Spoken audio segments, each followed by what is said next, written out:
Hi, I'm Brian Mullin, and this is Balls Out Physics, Episode 1, Planes Flying on a Spinning Ball. About 7 months ago, or well, 8 months ago, beginning of the year on New Year's Day, I went and saw Interstellar, and I thought it was awesome. And it got me to go back and read this book for probably about the third time in my life, What is Relativity? It was written in 1959. Really good book, very good explanation of relative motion. From planes moving across the earth with balls bouncing inside them all the way up to things traveling at the speed of light. It gives a really good explanation of Einstein's theories. And so, here I am, my head in the clouds, thinking about relativity and space travel and all this craziness. And I was, just bored one day, sitting on the couch, looking through YouTube videos, and a couple flat Earth conspiracy videos popped up in the that suggested videos to watch, and I'd seen those before, and I always had thought to myself, there's just no way, But I'm a very open-minded person, and I was in the mood to watch something different, so I said, what the heck, I'll watch one of these, thinking it would be good for a laugh.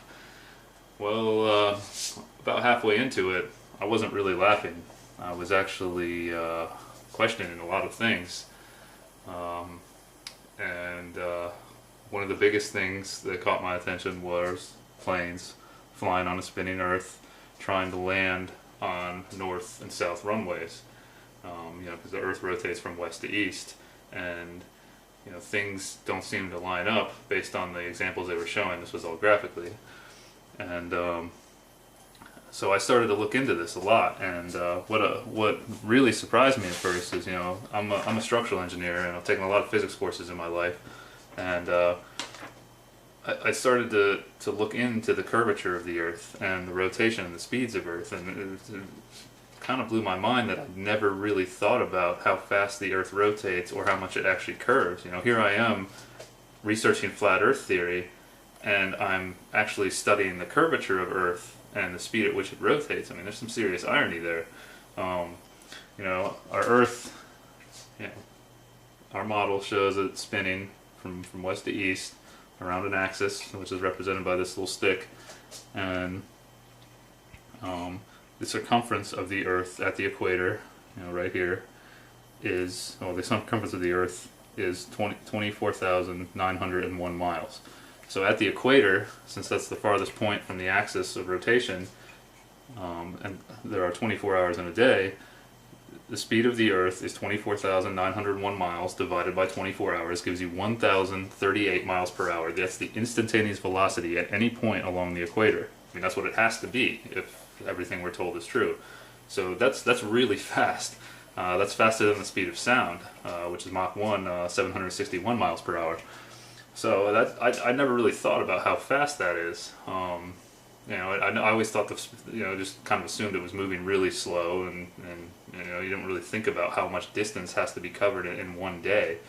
But I also had never thought about or even calculated how much it actually curves. The general accepted value is 8 inches per mile, and I mean that's what it has to be based on the circumference, and that's 8 inches per mile, varying with the distance squared, because if you're standing, or if you're on a point that's just above the surface of the Earth, or just on the surface of the Earth, and you look straight out away from you, across water, of course, because land has mountains and all kinds of things, but going across the surface of water, at the first mile you would expect to see an 8-inch drop down to the curve. And at the second mile, because it's a curve curving down, it's continuously getting farther away from that horizontal line that you're driving, that you're sighting out away. The second mile is 8 inches times 2 miles squared, which is 32 inches. And then the third mile is 8 inches times 3 miles squared, and if 3 miles squared is 9, it gives you 72 inches. It starts to drop off pretty quick. And so I'd found that the flat Earth community had created this. Someone out there did this. This is a curvature chart. The flat Earthers are making a curvature chart, and they're showing how much curvature would have to be, we would have to see in all directions, because it's a sphere, anywhere on Earth. And this was drawn in AutoCAD, and since I'm an engineer, I have access to AutoCAD. The first thing I did is I went and drew a circle with a radius of 3,959 miles, which is the accepted radius of our Earth. I converted that to feet, which comes out to over 20 million feet, and started plotting points and finding that this is very accurate. This is exactly what you get. So I'm starting to wrap my head around how much curvature there should be, and that's quite a bit. And it's kind of hard to find it. So anyway, one of the first things I did is I set up a problem about the spinning planes. It was a physics problem. I studied relativity. I figured I could do this. The idea of this problem is that we are an observer, a stationary observer, looking at Earth, watching a plane fly. And this is based on a direct flight I took in college from JAX to LAX. The two airports are about 2,000 miles away from each other. And I flew there and then flew back, and I like doing the problem going back because it's more interesting that way. Because we're rotating with the Earth, and also a lot of some flat earthers out there have said things like, if the Earth is rotating 1,000 miles per hour at the equator, planes can't fly that fast, so they can't catch up to it. And that's not really true, because if the plane's already rotating with the Earth when it takes off, the speed it gains in the air is added to the initial speed it already had. So that's not true. But there is a problem here, and that's what I want to get into. So these two airports are 2,000, here's my dimension line here. They're 2,000 miles apart, roughly. And we're just going to say they're 2,000 miles apart in order to keep this simple. Okay? And they're also, they're not at the equator. They're north of the equator. A little over 2,000 miles, both of them. Jacksonville's over here in Florida, and LAX is over here, California. LAX is about 250 miles north. I think 250 miles north of JAX in Jacksonville. But we're going to say that they're at the same latitude, just to keep it easy, to keep the problem easy. And so, as I was showing you on the ball, as you move up away from the equator, the diameter of the Earth around the center axis decreases, so your velocity decreases. You can calculate this, and I played around with some numbers, and I got between 850 and 900 miles an hour for both airports. So I just said let's just use 900, just to keep it easy. It's a hypothetical problem, but it is based on reality. So the reality we're all taught to believe. So here we are. We're going to fly back to JAX. Sitting on the airport in LAX, we're going 900 miles an hour east. The Earth is moving that fast, but we can't feel it because everything's stuck to it, right? So we're told. So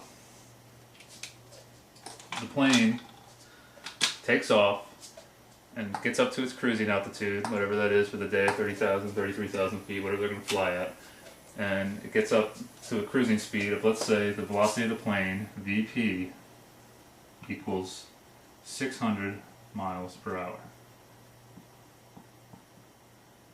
Now, since it was already moving, the velocity of the plane relative to Earth, which we'll call VPE, is now 600 plus 900 miles an hour gives us 1,500 miles per hour. This thing's really moving. Okay, but it's relative velocity, so it only seems like 600 miles per hour to us on the plane, right? That's the theory. So everything makes sense. We're moving fast, 600 miles per hour faster than the Earth is spinning, so we're moving towards Jacksonville. But here's where we run into a problem. Let's say there's a north-south runway in Jacksonville. Now Jacksonville's runways are actually orientated kind of 45 degrees northwest and northeast, but north-south runways do exist. You can go look on Google Earth, you'll find them. They're all over the place. And of course, LAX's runways all point east-west, and they're right on the water, or right on the ocean. So we get up here to this point, right before they make the turn, the plane slows down. Okay, this is where the problem comes in. Planes cannot stop flying before they make a turn. They can't go to zero, and going to zero would bring you back to 900 miles per hour that you started at. But you can't go to zero because a plane has to keep flying forward to have uplift on the wings and keep itself in the air. Duh. So it's going to slow down before it makes the turn, but it's not going to zero. So let's say it slows down to 300 miles per hour. You know, and then it also, this is the speed it slows down to before it makes this 90-degree turn, or this right angle turn. So here, the plane, right before it makes the turn, is traveling at VP prime equals 300 miles per hour. And VP prime is just the new speed, okay, or the new velocity in this direction. But it's also got its relative velocity to Earth, which would be VPE prime, is now 300 from 1500 is 1200 miles per hour. So now, as this plane goes through the turn, when it gets here, say the midpoint of the turn, it's got a vector of 300 miles per hour, which is its airspeed, this VP prime in this direction, but it also still has this velocity of VPE prime right up here, 1200 miles per hour. It doesn't lose that velocity. It can't, because the Earth is spinning under it, you know, and it had that initial speed when it took off. The only way you can get rid of that is if you make the Earth stop spinning. So, you know, when you get down here and you're trying to line up with the runway, you're going 300 miles per hour towards it. Make that look a little better. You know, you still got VP prime here, but you also have VPE prime. Well, there's a real problem there, because the airport, the ground over here, is moving, you can see that, at 900 miles per hour. You know, except the velocity of the Earth is the same at both airports. But the plane is moving to the east still at 1200 miles per hour. The plane is moving faster than the runway. They can't line up. What you actually get, if you draw this point over here, actually let's erase this and do it right here where we started. What you would actually end up with is a path that looks like this.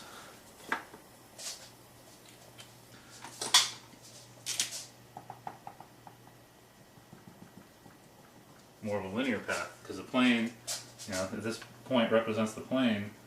The plane has a vector this way and another much larger vector this way. So you're getting something like that.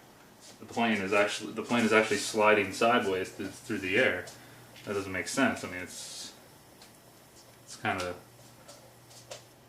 what's going on. You know, this question, of course, people say, well, the atmosphere, this is what I thought too initially, the atmosphere is moving with the Earth. So, you know, since the atmosphere is moving with the Earth, you know, it's like a fluid that you're traveling through, so it doesn't matter that your initial speed was 900 miles per hour, and then you have a relative speed, and that doesn't work. When you really start to think about it, it doesn't work.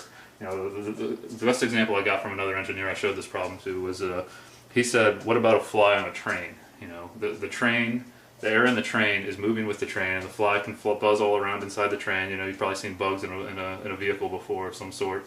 You know, the fly is unaffected by the movement of the train.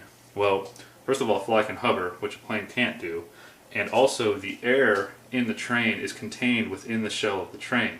Earth does not have a shell that, at least so we're told, that contains all the air. You know, the space shuttles and rockets and everything flies through it. You know, they leave the Earth. What's supposed to hold our atmosphere to our Earth is gravity. So we're told, you know, air actually still has a mass, and so gravity pulls. You know, anything with mass exerts, as we're told, anything with mass exerts a force on anything else with mass, and they attract each other. I'll get into that in another episode, because that's also a big issue I'm finding. But so the atmosphere, you know, spinning with the Earth, you know, wind blows in all different directions. It's not constantly blowing from west to east, because if it was moving with the Earth, it would be blowing from west to east, and that wouldn't help us at all, because, you know, the plane is also going from west to east. So if anything, the atmosphere is just pushing it along. It's not helping slow it down.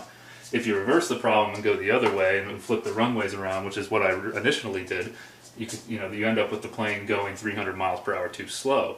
And of course, if the atmosphere is going from west to east, then maybe you could say that the atmosphere pushes the plane back up to that velocity. But, you know, Newton's first law says that an object in motion stays in motion unless acted upon by an outside force. So an object in motion relative to another object in motion stays in motion relative to that object unless acted upon by an outside force. It has to. the atmosphere doesn't answer the question. And the other problem with the atmosphere is air gets thinner as you get farther away from the Earth. So the gravitational pull on the air as you get higher and higher is less. So by conservation of angular momentum, air at higher altitudes would have to be spinning slower. And this, this is where, the actual concept of dark matter comes from in galaxies, because stars at the outer edges are spinning at the same speed as stars in the inner ring of the galaxies, and so we say there's more mass there to make up for this, and that's another thing I'll cover in a coming episode. But there's no real answer for this. So I started thinking about this. I'm trying to visualize this, because we never do problems like this, in my engineering classes in college, we used to break down, we derive equations, calculus. We'd use calculus to break down equations that somebody else had already derived before, and I always thought it was annoying because, it always comes down to a simple algebraic expression. Everything in our world becomes very simple. It's kind of amazing. But, everything breaks down to a simple algebraic expression. We'd go through all this proof to back check what these guys had done. But never did we back check our theory of living on a spinning ball, ever. We don't do these problems. Why? Why don't we talk about the curvature? Why don't we talk about the velocity? I went back to school and took astronomy in 2013, and we kind of talked about this, but not in depth like this. And then the other thing I started to think about is, I live in Central Florida. I heard a sonic boom one time from supposedly the space shuttle landing. Rattled my windows and doors. It woke me up, scared the crap out of me. It was pretty awesome actually at the time. The landing strip for the runway at Cape Canaveral is north-south. The north end actually points a little bit to the west, this way. Actually, west is actually this way. But it's mostly north-south. And I also have seen space shuttles take off from the beach. I accidentally saw one. I just happened to walk out on the beach up in Jacksonville one time and saw one take off. And I saw it go out over the water, going to the east, which would actually be this way. Going out over the water to the east. And then it disappeared from my sight. I thought it went out into space. So it's rotating with relative to the rotation of Earth. Definitely. And when it gets up into space, it's still going to have those components. It's adjusting with we're told it adjusts its movement in space with air jets. Spraying mass out into nothingness, which I'm also going to do another episode on, because that doesn't make sense either. But we'll get into that too. So now this shuttle is going to re-enter the Earth's atmosphere, traveling at thousands of miles per hour when it comes back in, and it's supposed to come back in gliding. It comes through the atmosphere, and you've seen all those videos where the fuselage heats up, and it's slowing down, of course, as it's coming into our atmosphere. But if this thing is coming in at thousands of miles an hour, and trying to come in from either the north or the south end of that runway, and it definitely has components of velocity to the east or west, and that runway is spinning somewhere between 850 and 900 miles per hour to the east. This is insane. The little jets that shoot to the side and the shuttle aren't going to do anything in our atmosphere. This is it doesn't work. Really, try to think about this. Try to wrap your head around an Earth spinning. In all the movies we see of space, the science fiction movies and everything, whenever like a ship is coming up on a planet, the planets always seem to be stationary, because if they were actually rotating at the speeds they would have to be rotating for the length of their days, whether it's Earth or another fictional planet in a movie, it would probably hurt our heads to have to see the ships and things rotating like that. So for Hollywood, and then to make things easier, we see it stationary. It appears stationary. Of course, you could say it's moving too slow, but it's actually moving pretty fast. So, well, Earth is at least. So anyway, here's the spinning ball problem, but we also still have the curvature problem here. We're flying a great distance, 2,000 miles. And based on that curvature chart I showed you earlier, there's a lot of curvature that this plane has to fly over. So, in architecture and engineering world, looking down on something is called a plan view. So we call this a plan view of Earth. And we cut sections through our plan views to look at a section through a building or anything we're designing. So what if we cut a section through the Earth here? This is typically what a section cut line looks like, something like this. Okay, so we're going to cut a section and turn our view, up, looking into the plan view. Okay, so let's draw that. Still 2,000 miles apart. from here to here and say this is LAX over here and this is JAX over here. Both airports are roughly at sea level. I mean, LAX is right on the water and JAX is a little bit inland, but I mean, Florida's flat, so it's basically at sea level. So we've got this curve of the Earth, the amount of curvature that we would see over 2,000 miles. And here is our datum line, which is sea level. Okay, so this is LAX, this is JAX. Okay, so this distance here, get something, use a different color for this. This distance here to the curve would be based on 1,000 miles an hour, 1,000 miles of distance. Excuse me. I mean, this is rough because where do we actually measure? Do we measure across the curve, or do we measure the distance between the 2 points? You know, miles are linear measurements, but we'll just ignore that and just keep it simple and say 1,000 miles. Now you take the curvature chart, you look on here, see if you can see 1,000 miles. 1,000 miles. The height of your curve at 1,000 miles should be roughly 128.4 miles. All right, so this distance here is 128.4 miles. Okay, our plane takes off, you know, heading this way, I guess, because it has to follow the curve, and it gets up to about 30,000 feet, 33,000 feet. That's 5 miles. That's a mile is 1 mile is equal to 5,280 feet. So now you're up here somewhere, and you're trying to fly over here, like this, I guess. I mean, you can't fly through the Earth like that, so you still have to follow the curve, obviously.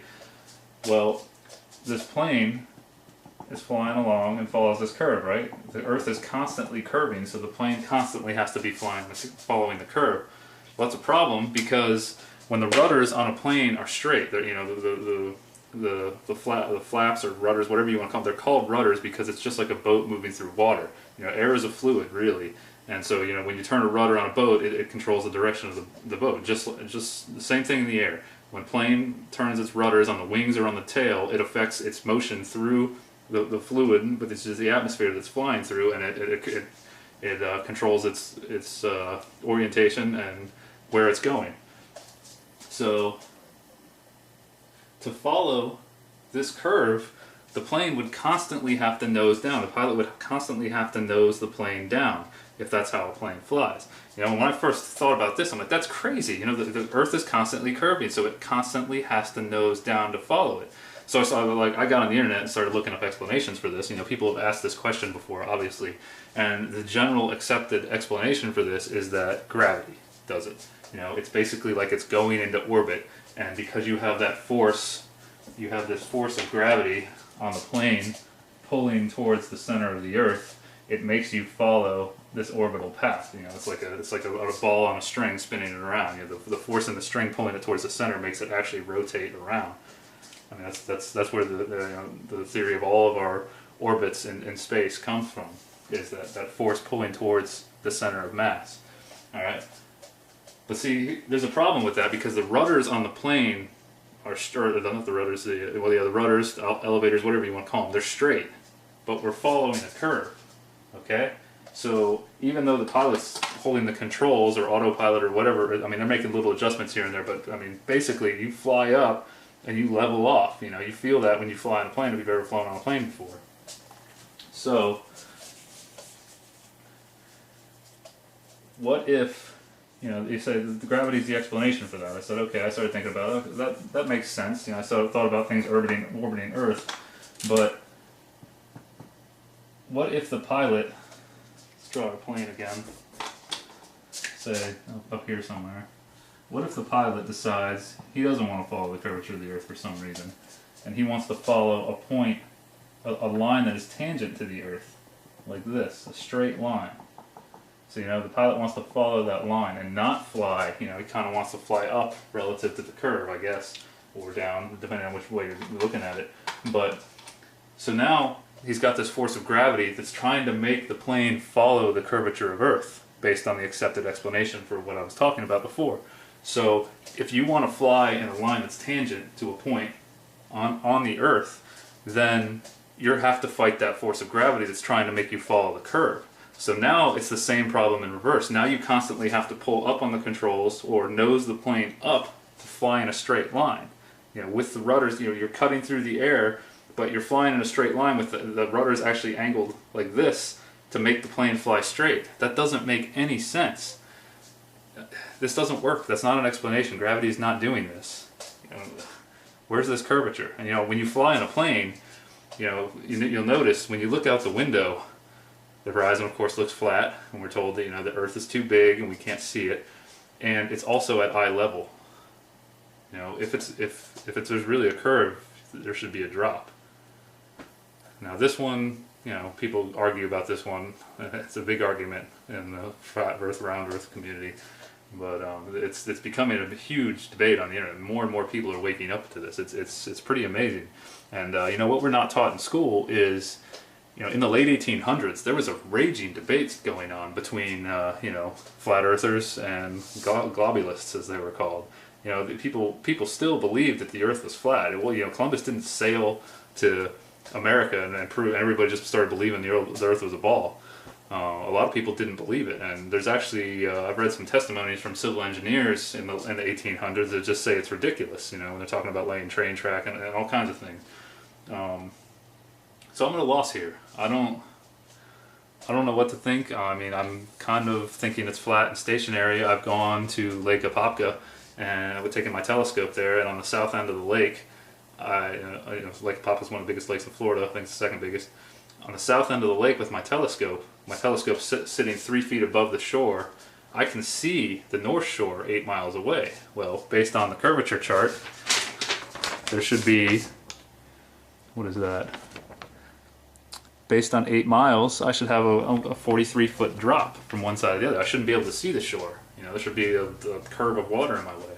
I mean, you can't see it on a rough day when the waves are in the way, but on a calm day, you can. That doesn't make sense. I should not be able to see that.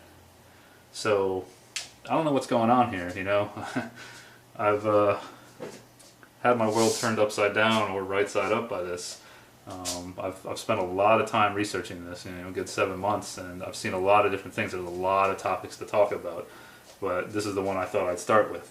So, I mean, you guys out there, you can leave comments, call me crazy if you want to, but you got to give me an explanation for this if you're going to call me crazy, and, you know, help me out here. I'd love to go back to believing that I live on a spinning ball, and this isn't some massive conspiracy and we all haven't been duped, but human beings are very easy to fool. And it's actually much easier to fool a human being than to convince a human being that they have been fooled.